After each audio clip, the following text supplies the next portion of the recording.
Hours after the last class of the day, students in Northwestern's Korean American Students Association Phil Tech Institute to finish preparing for the annual student-run show. This year's KASA show is the biggest it's ever been. All 577 seats in Ryan Family Auditorium were sold out just 3 days after sales began. One of the biggest goals of KASA show is to spread awareness of what Korean culture is, which is why we have external acts like 소리빛. And then we try to incorporate some cultural aspects into like our skit and just the show in general. Despite being a freshman, Lee was very involved in every step of the planning and even performed on stage twice. Alan Ha also worked multiple jobs emceeing, overseeing rehearsals, and beatboxing. As I'm getting older, I have fewer KASA shows to attend, and I just felt that this year might be the best year for me to just be really involved.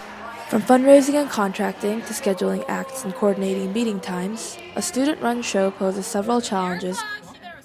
The most stressful part about planning for the KASA show, I would say, is communication with other people.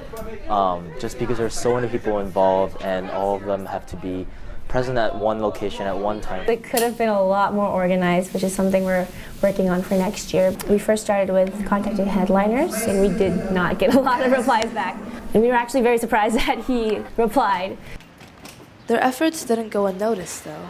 Isabel Davila, one of many non-NU students who attended the event, waited for the 8 o'clock show since 4:30 that afternoon. I think that it's actually really cool that it's kind of like student-directed. It takes a lot of responsibility, and I admire that a lot. Davila and about half the audience mainly came to watch Dean, a popular South Korean R&B singer-songwriter who is gaining a following in the United States. I came out and like finally went into tech, the auditorium, and that was the first time I saw the audience. And I was so shocked because first of all the seats were filled. Every single dance that came up, the audience was so into it. They knew like all the songs, all the lyrics, which was a huge relief because at first we were very worried because about half of the tickets that were sold were non-Northwestern students. So we were worried that those people were only coming for the headliner and wouldn't be very enthusiastic about the rest of the show. But they were almost more enthusiastic than the Northwestern students themselves. So that was it was great to watch. For Medill, this is Woojae Julia's song.